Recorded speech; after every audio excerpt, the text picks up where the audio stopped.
Boa noite, queridos. Não faça nada. Não faça nada. Não faça nada em relação à sua espiritualidade. Não faça nada em relação a buscar Deus. Muito obrigado, queridos. Não faça nada. Fique parado, fique estático em relação a isso. O que vai acontecer?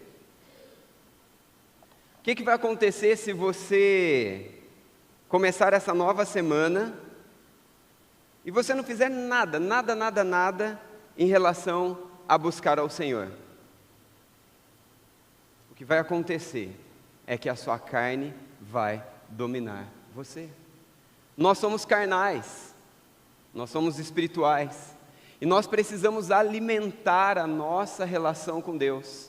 Nós precisamos alimentar a nossa espiritualidade, porque se nós ficarmos apáticos, se nós ficarmos parados, naturalmente a nossa carne vai nos dominar. Talvez você olhe para a sua vida e você olha para a sua história e você pense que, não é bem assim comigo, afinal de contas, a minha vida ela está ok, eu tenho controlado cada área da minha vida, eu não tenho graves pecados. Se você pensa assim, você já tem um grave pecado, porque a palavra de Deus diz que nós somos pecadores e propensos a pecar. E aquele que pensa que não peca, já está pecando, quanto mais dizer que não peca. Nessa realidade do viver a vida aqui, preste atenção nessa pergunta, o quanto de sobrenatural Deus tem invadido o seu dia a dia?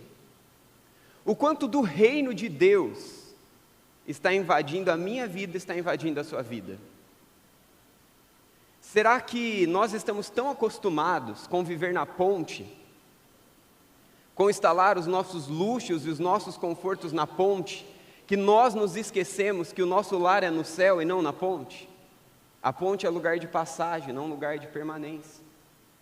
Estar neste mundo é algo de passagem, mas o meu coração, tanto quanto o seu, grita firmar-se nas coisas daqui.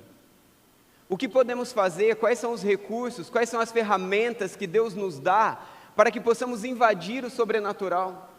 Eu quero contar algumas coisas para você a respeito daquilo que Deus faz, mas eu espero que você olhe para mim como de fato eu sou, pecador miserável, cheio de imperfeições. Quando nós chegamos aqui na igreja, o Tomás tinha a mesma idade que o Benício está hoje. Para quem não sabe, eu tenho 2 filhos, um de 5 anos e o outro de 10 meses. E quando nós chegamos aqui, foi necessário dar uma palavra, não me lembro se foi o pastor Josimar ou o pastor Clóvis quem deu a palavra, para que tomasse cuidado com o Tomás, porque o Tomás tem uma alergia à proteína do ovo altíssima, muito grave, muito intensa. A tal ponto de que uma pessoa que manuseou o ovo e não lavou bem as mãos, tocasse nele quando bebê, as reações eram extremas. E nós passamos circunstâncias bem difíceis, onde nós achávamos que nós iríamos perdê-lo. E nesses anos todos, nós viemos vivendo momentos de angústia. Eu sou pastor, prego em acampamento, prego em outras cidades, e já aconteceu de tudo que vocês imaginarem. Te pergunta, tem ovo? A pessoa, não tem. E aí o caos, né? A gente vai para um casamento, sempre tem alguma coisa lá de doce, então a gente passa numa padaria, de nome da cidade, compra alguma coisa que não tem ovo. Tem ovo? Não tem. E aí o caos instalado. Momentos onde nós nos vimos completamente vulneráveis. Alguns de vocês presenciaram, inclusive dentro da minha casa, outros fora da minha casa. Situações bem difíceis. Às vezes por uma única mordida em um pedaço de bolacha. Às vezes por uma única mordida em alguma outra coisa.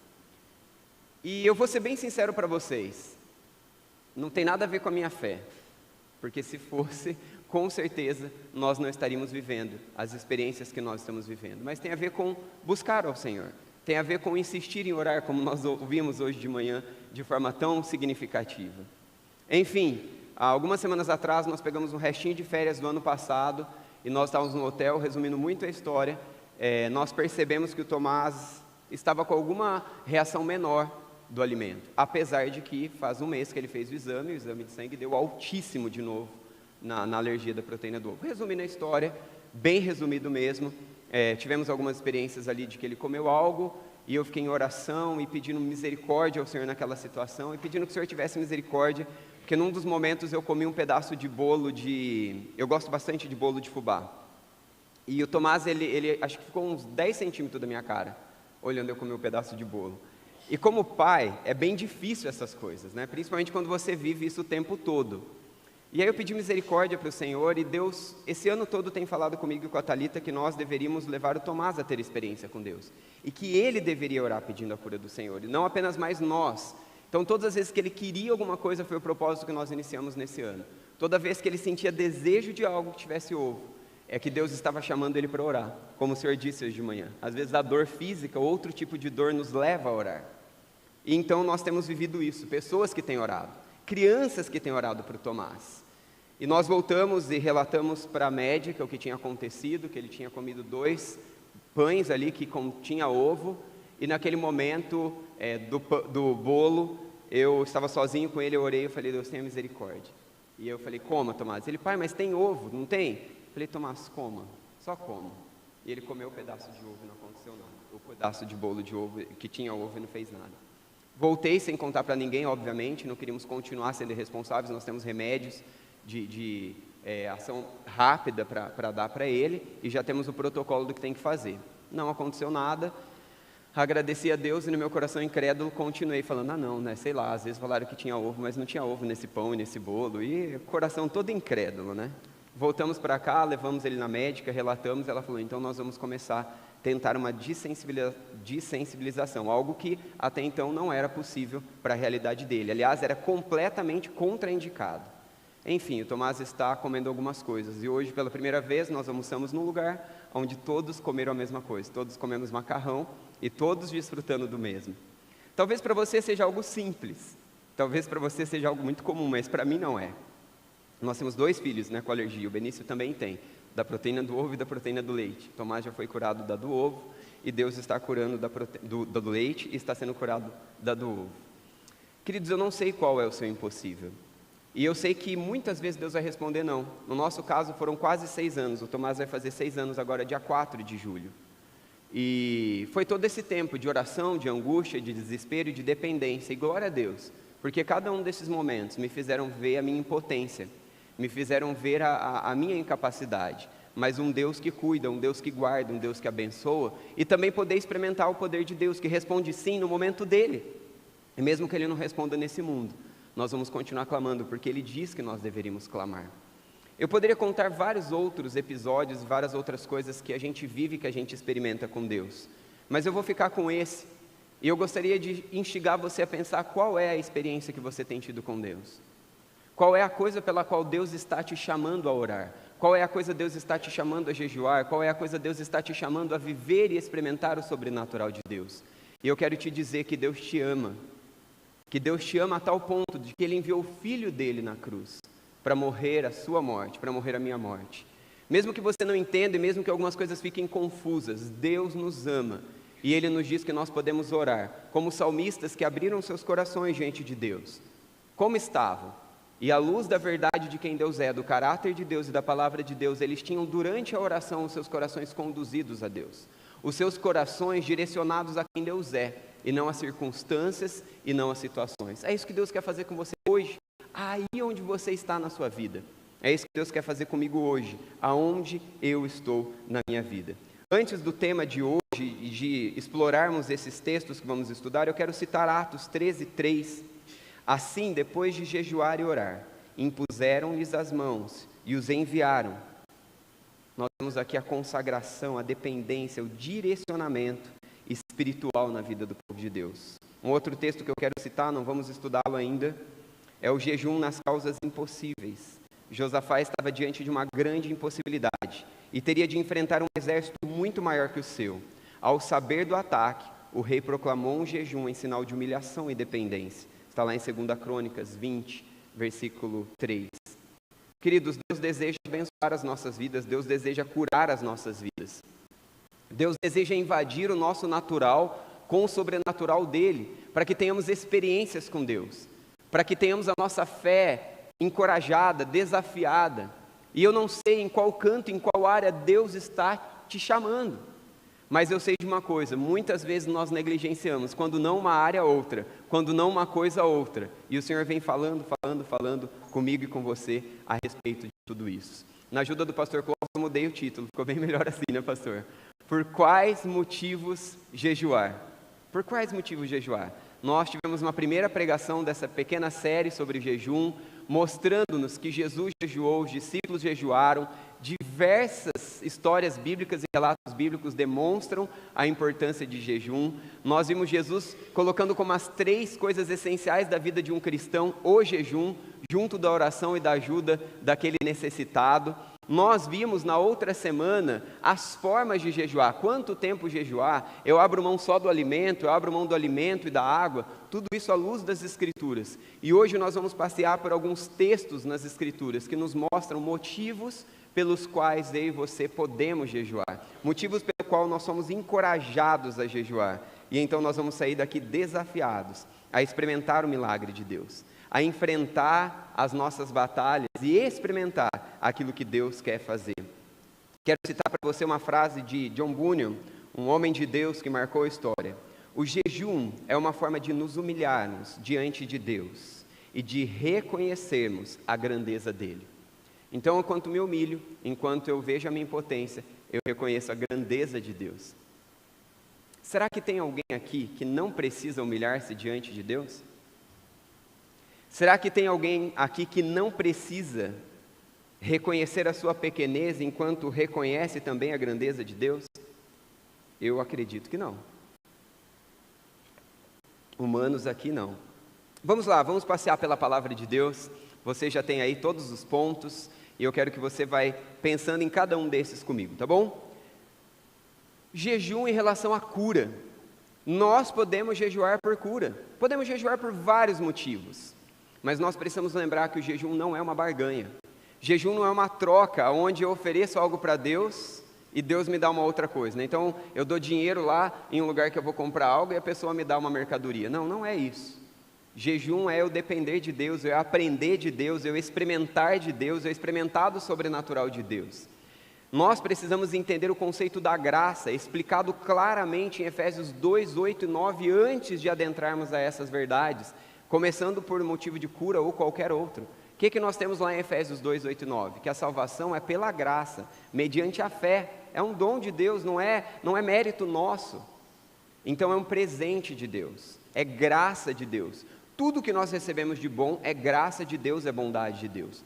Mas Deus decide manifestar o seu poder através da oração, através dos meios da graça, através das disciplinas da graça, através de qual meio você quiser, qual título você quiser dar a isso. A oração, a igreja, uns aos outros, são recursos que o Senhor nos dá para encher o nosso ser de Deus, encher-nos do Espírito Santo de Deus. E de novo, a gente volta lá, eu vou me encher do quê? Eu estou cheio do quê? Se eu não fizer nada, você já sabe do que eu estarei cheio, e você também sabe. Vamos ver então o texto de 2 Samuel 12, 16. E Davi implorou a Deus em favor da criança. Ele jejuou e entrando em casa passou a noite deitado no chão. No Senhor somos estabilizados mesmo quando as respostas são negativas. Eu e a Thalita oramos por quase 6 anos pedindo para que Deus tirasse a alergia à proteína do ovo do Tomás. E durante todo esse tempo, Deus respondeu? Não. Em alguns momentos que nós achávamos que a coisa ia melhorar, tínhamos episódios terríveis. Hoje estamos vivendo um milagre. Em outras áreas ainda não. Nesse caso, se você ler o contexto todo, você vai ver que a resposta de Deus a Davi foi negativa. Mas eu quero te perguntar uma coisa. Eu e você temos buscado alívio, eu e você temos buscado socorro, eu e você temos buscado resolver as nossas questões emocionais, os nossos sentimentos, as nossas afeições, nossos problemas, nossas crises, nossas batalhas. Diante de quem? Com que força, com que recurso? Deus respondeu não para Davi. E talvez, como na minha vida e na vida da Thalita e na vida do Tomás, por quase 6 anos Deus vai lhe responder não. Talvez na nossa vida toda, em algumas áreas, como na minha vida existem áreas, que Deus continua respondendo não. Mas uma certeza é clara na palavra de Deus. nós vamos sair da presença de Deus com todo o sustento, com toda a direção e com toda a força para enfrentar mais uma vez um novo dia, mais uma vez uma nova circunstância, mais uma vez, seja a batalha que for. Davi implorou a Deus em favor da criança, e Deus não lhe respondeu positivamente. Mas Davi, depois então da resposta negativa de Deus, ele se levanta na força de Deus e ele continua a sua vida, com as consequências do seu pecado, mas também com todo o auxílio da graça de Deus, o acompanhando, o restaurando e o abençoando. Leia toda a história do Antigo Testamento, leia o livro de 2 Samuel e presencie a graça de Deus se manifestando. A palavra de Deus não nos permite fazer uma pergunta que eu vou fazer aqui, isso não é teologicamente correto, eu já vou explicar por quê. Mas eu vou fazê-la para você fazer um exercício de reflexão e não de aplicação. E se Davi não tivesse jejuado? E se Davi não tivesse passado aquele tempo na presença de Deus? Não é correto teologicamente fazer isso, porque a gente só afirma aquilo que a Bíblia afirma. E se ela não disse, não nos cabe saber. Mas eu fico perguntando na minha vida, e se durante esses 5 anos, que várias vezes eu pensei assim, para que eu vou orar? A gente já orou tanto por isso, e Deus já respondeu que não, olha lá. Ele continua com a alergia grave. Aliás, nós oramos tanto para Deus mandar o segundo filho sem alergia, e veio com as 2 alergias de novo. Fizemos tratamento para isso. Corremos atrás dos recursos que tínhamos, oramos sobre isso. E a gente desiste no meio do caminho. Eu não tenho todas as respostas para você. A Bíblia não é uma enciclopédia de resposta de A a Z, mas a Bíblia é todo o recurso que eu e você precisamos para enfrentar com a direção daquilo que você vive, daquilo que eu vivo. No Senhor somos estabilizados, mesmo quando as respostas são negativas. Por isso, ore sim por cura. Podemos orar por cura. Podemos jejuar por cura sim. O povo de Israel lamentou, devemos orar, devemos jejuar por lamento, devemos lamentar diante de Deus, 2 Samuel, capítulo 1, versículo 12, e lamentaram, chorando e jejuando até o fim da tarde, por Saul e por seu filho Jonatas, pelo exército do Senhor e pelo povo de Israel, porque muitos haviam sido mortos à espada. O jejum é uma oportunidade de lamentarmos no Senhor, ao invés de ignorarmos as nossas dores, buscando anestésico naquilo que não é de Deus, naquilo que é ilícito, naquilo que é pecado, ou no escapismo, ou em medicamentos, ou em terapias. Não sou contra medicamento, não sou contra a terapia, não sou contra os recursos que o Senhor nos oferece. Mas o problema é quando nós procuramos, fora do Senhor, aquilo que deveríamos buscar no Senhor. Existem casos raros que precisa disso, daquilo outro. Não é o tema, não tenho tempo para me aprofundar. Mas a questão é, eu, Walter, e você tem buscado lamentar ou você tem buscado escapismo? Não, está tudo bem. Ah, está tudo ok. E você vai seguindo a vida como se você não sentisse dor. Você vai seguindo a vida como se a vida não te machucasse, como se você não sentisse nada. E talvez você não está sentindo, e se você não está sentindo, possivelmente tem algo errado. Porque nós somos seres que devemos sentir. Jesus chorou diante da morte, Jesus chorou diante do pecado. O que resta para mim e para você? Aonde você tem depositado o seu lamento? Eu não quero trazer o jejum para vocês nessa série como se o jejum fosse a ferramenta salvífica, como se o jejum fosse a ferramenta de cura e libertação exclusiva.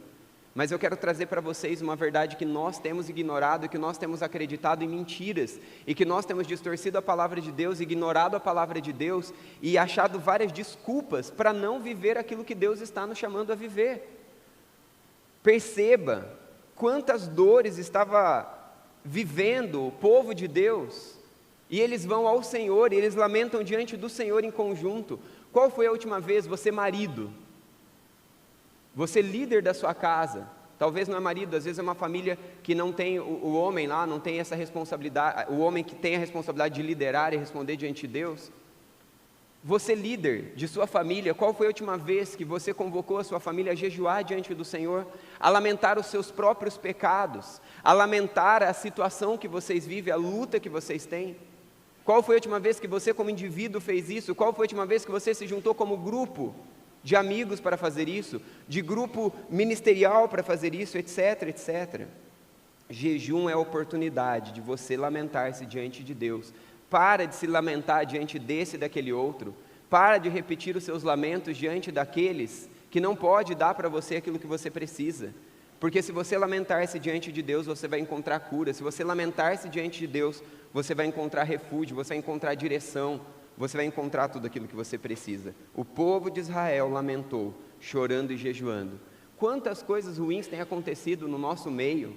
Igreja, ministério, sociedade, família. Olha o que tem acontecido no nosso país. Recebi ligação de amigos de fora do país chorando pelo que estava acontecendo aqui. Walter, pelo amor de Deus, me diga se é realmente isso que está acontecendo, se é exatamente como a gente está vendo. Eu falei, é terrível. E a gente chora junto, e a gente ora junto. Mas será que nós paramos diante de todos os movimentos e de todos os barulhos que têm acontecido na nossa vida para dizer, Deus, eu vou ficar aqui, e daqui eu não saio? Às vezes eu preciso sentar, às vezes eu preciso deitar na presença de Deus e ficar lá, e de lá eu não vou sair, eu não vou comer, eu não vou olhar para o telefone, eu não vou fazer nada, até que realmente todo o meu ser se encontre diante da presença de Deus, e eu possa então, mesmo sem entender, mesmo sem ter tudo resolvido, ter a certeza de que meu coração está se repousando na esperança de quem Deus é e não de quem eu sou e daquilo que eu posso fazer. O jejum é essa oportunidade, para mim e para você. O jejum não é algo mais espiritual do que outras coisas espirituais, do que outras ferramentas espirituais, mas o jejum é importante. Você pode orar no jejum e jejuar por misericórdia. Olha só lá o rei Acabe, em 1 Reis 21, 27. Quando Acabe ouviu essas palavras, rasgou as suas vestes, vestiu-se de pano de saco e jejuou. Passou a dormir sobre panos de saco e agia com mansidão. Gente, é incrível porque às vezes Deus está nos chamando a clamar por misericórdia. Nós temos vários outros textos que poderiam ser lidos e explicados aqui sobre jejum na palavra de Deus, de pessoas clamando a misericórdia de Deus e pedindo para que Deus tivesse misericórdia a tal ponto de não apenas perdoar o pecado, mas mudar as consequências, e Deus intervém e muda. Porque Deus deseja que nós o busquemos, porque buscando a Deus nós nos relacionamos com Ele. Nós fomos feitos para nos relacionar com Deus. A igreja é um meio disso, a leitura bíblica, a oração e também o jejum. Oportunidades de pararmos tudo. O jejum precisa ser para mim e para você uma reflexão da mesma necessidade que eu e você temos da comida. Somos uma geração no Brasil de pessoas gulosas, porque nós temos muito. Eu digo de mim mesmo, e de novo repito, não se engana porque eu sou magro, porque não tem nada a ver, eu tenho metabolismo acelerado e faço atividade, então tem esse benefício. Mas muitas vezes eu como muito mais do que eu deveria comer e aquilo que eu não deveria comer. Mas a verdade é, nós precisamos do alimento físico, nós precisamos da água, demais. Estou aqui falando para vocês, estou aqui hidratando a minha garganta. O que nós somos sem a água e sem o alimento, rapidinho nós morremos, rapidinho nós desfalecemos. Mas o que nós somos sem alimento espiritual? O nosso espiritual morre, padece, enfraquece. E nós precisamos ser fortalecidos por Deus.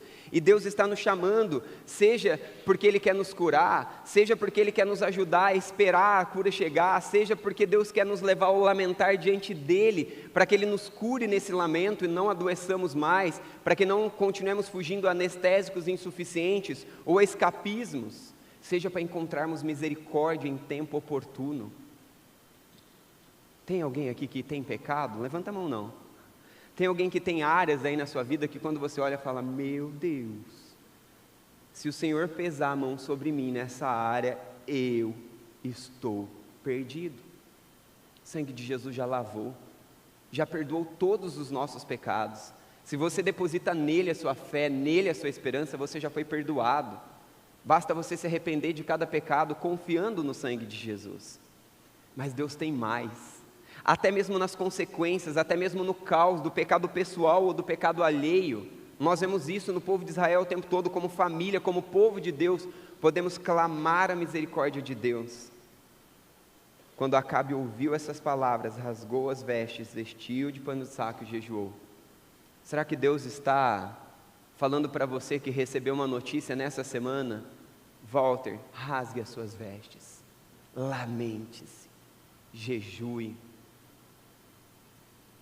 Será que nós estamos vivendo algo como igreja, como ministérios, como sociedade, como indivíduos, como ambiente de trabalho, sei lá o que Deus nos chama? Nós temos outros convites. 1 Reis 21, 28, então a palavra do Senhor veio a Elias, e aí continua, versículo 29, você notou como Acabe se humilhou diante de mim? Visto que se humilhou, não trarei essa desgraça durante o seu reinado, mas durante o reinado do seu filho. É interessante porque o meu clamor ao Senhor, o meu quebrantar-se diante do Senhor, o seu clamor ao Senhor, o seu quebrantar-se diante do Senhor pode mudar o percurso da história. Nesse caso, Deus apenas retardou a desgraça da consequência que Ele tinha dito que faria. Mas leia mais da palavra e você vai descobrir interferências por meio da oração e do jejum, que são as duas coisas que caminham completamente juntas.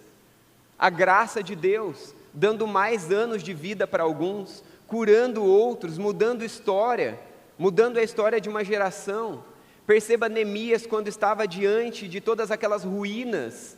Perceba Neemias quando recebe a notícia de como estão as situações. A primeira coisa que ele faz, ele vai à presença de Deus, ele jejua ao Senhor.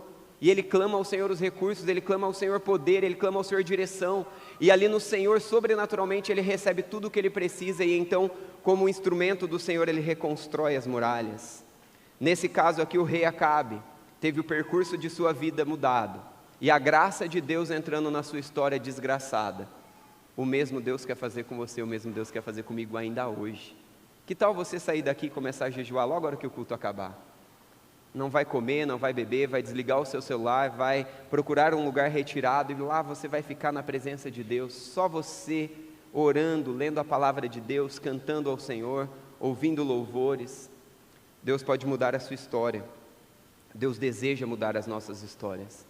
Deus deseja invadir o seu natural. Deus deseja invadir o seu natural. Talvez como na minha vida, relatado aqui, vai demorar. 1 mês? Não. 1 ano? Não. 2? Não. 5? Quase 6. E talvez em outras áreas mais. Mas podemos invadir o sobrenatural de Deus. Além de podermos clamar ao Senhor por cura, lamento, misericórdia, nós podemos clamar ao Senhor por perdão. O Senhor nos oferece essa graça, essa oportunidade. Nós vemos isso em Daniel, a partir do capítulo 9, a partir do versículo 1. Dário, filho de Xerxes, da origem Meda, foi constituído governante do reino da Babilônia.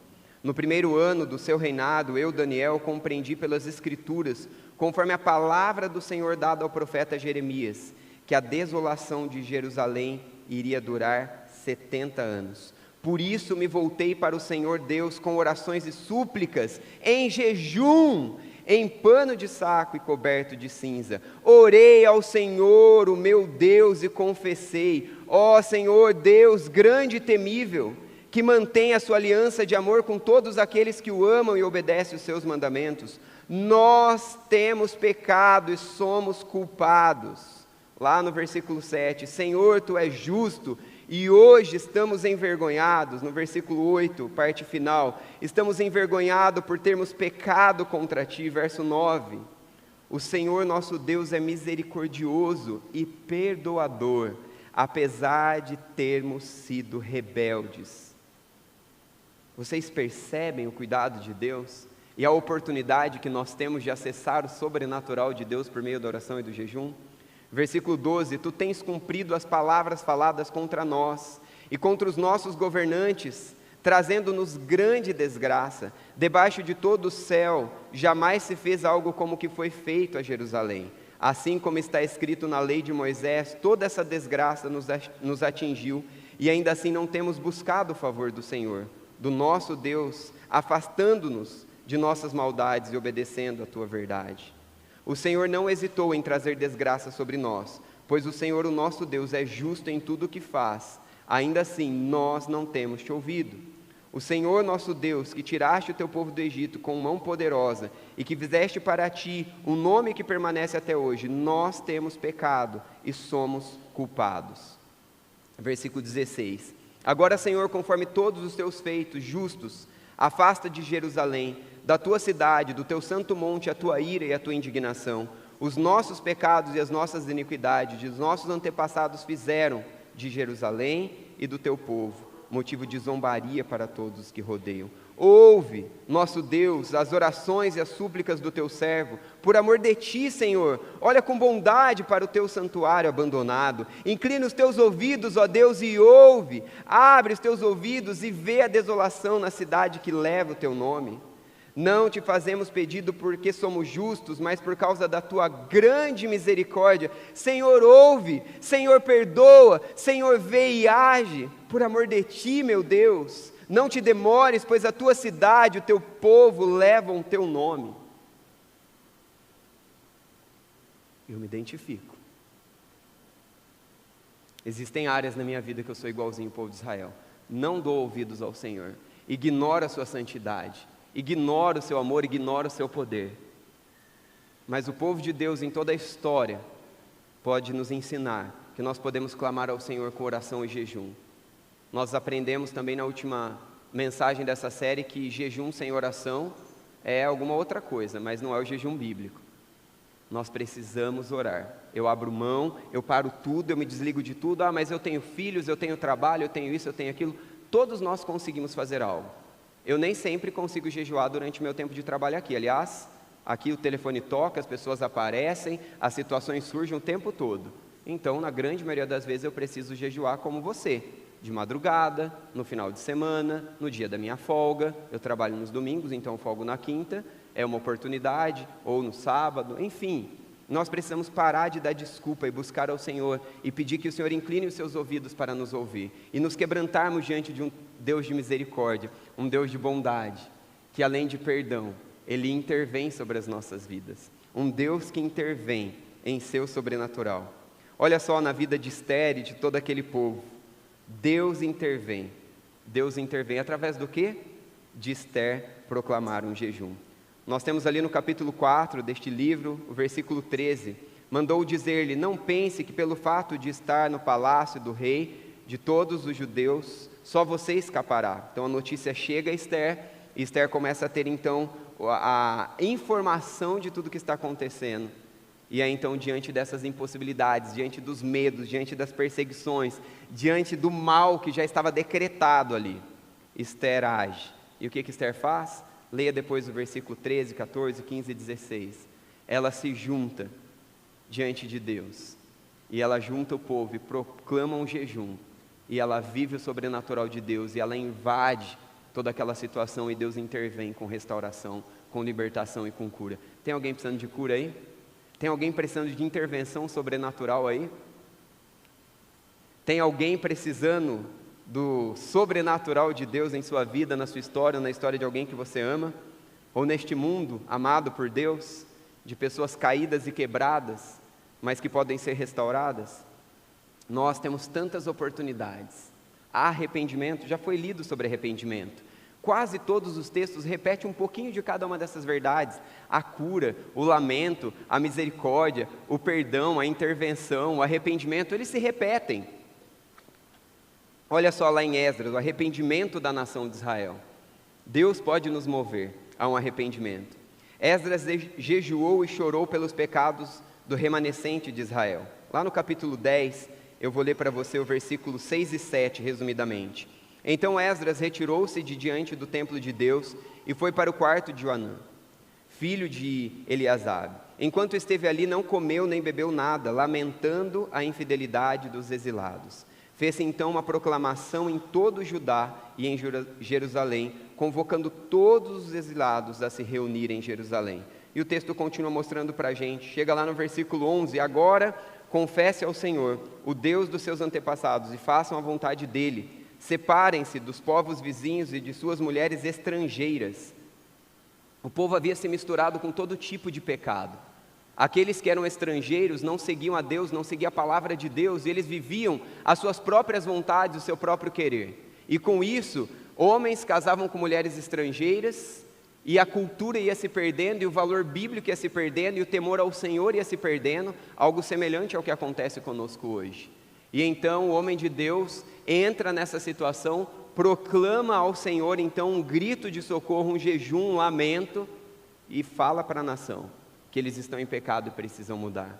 Talvez precise acontecer algo através de você, marido, através de você, esposa, através de você, líder, através de nós, aqui fora da igreja, na sociedade. Talvez nós precisamos confessar o pecado daqueles que fazem parte das nossas vidas. Talvez nós precisamos parar e dizer: Deus, nós temos pecado. Ah, mas o pecado é do outro, ah é? O que você tem feito para ajudar o outro no pecado dele? Você tem orado? Você tem jejuado? Você tem exortado ele do seu pecado? Para vergonha minha, recentemente aconteceu uma situação de uma pessoa que eu amo muito e é uma pessoa incrível. E ela cometeu um pecado que eu vi e eu soube. E aí eu falei: não, né, não vou exortar não, deixa quieto esse negócio. E eu fiquei ali, né, lutando com Deus e comigo mesmo. Não precisa falar isso, todos nós pecamos. E o Espírito Santo de Deus me lembrando. E eu sabendo que eu precisava falar para aquela pessoa que ela tinha pecado com aquela atitude. Mas eu não queria. E eu relutando com Deus. Até o momento que eu precisei exortar uma pessoa e me convinha, porque era um pecado que eu não gostava. Porque alguns pecados a gente gosta, né? E aí eu precisei exortar aquela pessoa. E não foi fácil. Foi constrangedor e doloroso para mim antes, durante, depois. Mas aqui, Neemias se coloca diante de Deus. Neemias ora e Neemias faz o que precisa fazer. Eu preciso de você, você precisa de mim. Nós precisamos lutar uns com os outros e uns pelos outros. Versículo 9: mas se voltarem para mim e obedecerem os meus mandamentos e puserem em prática, mesmo que vocês estejam espalhados pelos lugares mais distantes debaixo do céu, de lá eu os reunirei e os trarei para o lugar que escolhi para estabelecer o meu nome. Estes são os teus servos, o teu povo, tu os resgataste com teu grande poder e com teu braço forte. Tem alguém vivendo bagunça, tem alguém vivendo confusão, tem alguém vivendo coisas espalhadas, desajustadas dentro da sua própria vida, dentro da sua história, dentro da sua família? Deus te chama a mudar e ser um instrumento dele para a mudança. Não porque somos bons, porque somos todos iguais, mas porque ele é bom e se revela quando nós o buscamos, quando nós vamos em direção ao Senhor. Versículo 11, parte dele: faze hoje que este teu servo seja bem sucedido, conceda-lhe benevolência desse homem. E nós vemos a história, e nós percebemos no capítulo 2, toda a história graciosa de um Deus que muda histórias. Quantas coisas nós podemos jejuar? Restauração, arrependimento, intervenção, perdão, misericórdia, lamento, cura e proteção. Tem alguém precisando de proteção? Tem alguém precisando de Deus dando a graça dele na nossa vida por proteção? O meu tempo está no final, então vou resumir um pouquinho aqui. Temos aqui o rei Josafá, rei de Judá, que apregoou o jejum, já citado aqui, por proteção e livramento. Quanta coisa a gente perde porque não pedimos a proteção de Deus. Quantas coisas a gente deixa de viver porque não oramos pedindo ao Senhor. Jesus não nos ensinou a orar para que Ele nos livrasse de todo mal, para que Ele nos fortalecesse, para que não caíssemos em tentação? E talvez você nesse processo esteja assim: mas eu já orei pedindo para não cair em tentação e eu caí. Eu orei pedindo cura pelo Tomás durante bastante tempo e Deus decidiu não curar. Mas Deus tem nos ensinado nesse processo, Deus nos sustentou nesse processo. E assim é, em cada área, cada canto. Mas aquilo que eu não entendo não deve fazer com que eu não ore, não deve fazer com que eu não jejue. Você e eu precisamos nos consagrar ao Senhor. Deuteronômio 9 nos ensina a jejuar em consagração. Moisés jejuou por 40 dias e 40 noites, e ele subiu no monte para receber as tábuas da pedra, e ali então ele teve a oportunidade. Nós temos o exemplo de luto, nós temos tantos exemplos, nós temos alguns exemplos na história: Lutero, Calvino, John Knox, John Wesley, John Nelson, John Bunyan, Daniel Berg, Gunnar Virgren, Jonathan Edwards, Carlos Finney e tantos outros nomes que nós poderíamos colocar aqui para vocês, de homens que jejuaram, de homens que buscaram a face de Deus, além daqueles que estão no período bíblico, aqueles que viveram no período extra-bíblico, que são esses irmãos, e nós podemos jejuar e viver o sobrenatural de Deus. Quero concluir desafiando você de novo a jejuar. Encontre razões e motivos pela qual Deus está te chamando a jejuar e jejue. Comece hoje, não deixe para amanhã, porque amanhã pode ser tarde demais. Aproveite a oportunidade que Deus está te dando para mais intimidade, para mais relacionamento com Ele. Algumas rápidas aplicações aqui. Gente, alguns perigos do jejum, algumas confusões que nós fazemos com o jejum e algumas coisas que nós precisamos. Pode passar o próximo para mim, por favor, meu querido? Alguns perigos que a gente precisa tomar cuidado e a gente precisa ficar atento. Perigos de saúde física, a gente precisa ser atento, tá bom, gente? Tome cuidado, seja sábio. Se você vai fazer um jejum longo, um jejum que passa de 24 horas, procure uma ajuda médica, procure um nutricionista, procure um médico para te orientar nesse processo. Consegue passar, querido? Acho que ficou talvez diferente do meu aqui. Esse mesmo. Outras coisas que a gente precisa tomar cuidado. Gente, jejum sem oração é mera privação de alimento. Cuidado com isso daí, tá? Estou repetindo isso porque a gente precisa separar uma coisa da outra de forma bem clara. Cuidado com a hipocrisia. Nós temos orientações bíblicas de textos claros aí no Novo Testamento, nos chamando a atenção. Cuidado, tá bom? Jejum não me faz mais espiritual. Jejum, se eu faço com a motivação certa, só revela o quanto eu sou fraco e preciso de Deus. Legalismo. Gente, a vida é pela graça. Nós recebemos tudo de bom pela graça, conquistada por Cristo na cruz. Jejum não me dá mais direito de alguma coisa, jejum não me faz comprar alguma coisa. Jejum me coloca mais perto do Pai que me ama e deseja se relacionar comigo e decidiu fazer algumas coisas através do momento em que nós nos quebrantamos, do momento a qual nós nos humilhamos. Deus diz que aquele que se humilhar e buscar, Ele vai responder, e o jejum é uma forma para isso, mas cuidado com o legalismo, não se sinta melhor que o outro, não se ache mais digno, cuidado, é um perigo, é o contrário disso, nós precisamos crer na graça. Cuidado com exibir-se, com achar-se espiritualista demais, cuidado, perigo, isso é pecado, isso é orgulho, o orgulho procede à queda, o orgulho de não jejuar, porque acha que é bom e não precisa jejuar, leva à queda. O orgulho de jejuar e achar que é melhor que o outro é orgulho, leva à queda também, então a gente precisa tomar cuidado. Meritocracia ao invés do evangelho pela graça, a gente já falou, cuidado com isso, tá bom? Algumas afirmações no próximo slide. Jejum não muda Deus, nos muda, nos transforma. Jejum nos ajuda a expressar, aprofundar e confirmar a nossa espiritualidade em Cristo pela sua palavra. Jejum ajuda a controlar os desejos da carne. Na próxima mensagem nós vamos falar um pouquinho mais sobre isso. Jejum é uma expressão de arrependimento e contrição. Jejum é uma expressão de louvor, adoração e amor a Deus. Jejum é um quebrantamento, um pedido de socorro divino por intervenção sobrenatural. E aí, para finalizar, como Jesus, os discípulos e tantos outros narrados pelas Escrituras e pela história cristã, jejuemos, nos apegando a Deus, seu poder, seu consolo, sua intervenção e sua direção.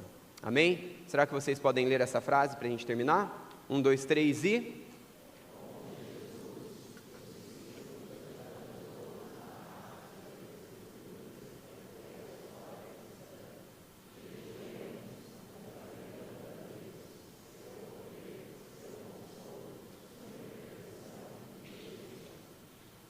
Amém, amém.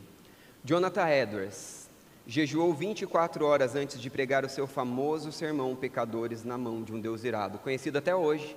Aliás, eu li e não tem nada demais nele, mas ali Deus decidiu manifestar o seu poder. Carlos Finney, famoso evangelista americano do começo do século XVIII, muitas vezes interrompia os cultos de avivamento, quando percebia que os seus ouvintes se mostravam indiferentes à sua pregação, e imediatamente proclamava um período de jejum e oração, quando notava que Deus começava a despertar os corações, reiniciava suas reuniões. Acho que nós podemos dar algumas pausas, acho que nós podemos ultrapassar um pouquinho o horário como nós passamos hoje, acho que nós podemos mudar um pouquinho a nossa agenda, acho que nós podemos mudar um pouquinho o nosso jeito, para experimentar um pouco mais de Deus, do seu sobrenatural, aqui, em casa e em todos os ambientes, não porque somos melhores, mas porque reconhecemos que há um que é bom e deseja manifestar o seu poder para nós. Feche seus olhos, levante-se por favor, você já ficou bastante tempo sentado, vamos orar ao Senhor.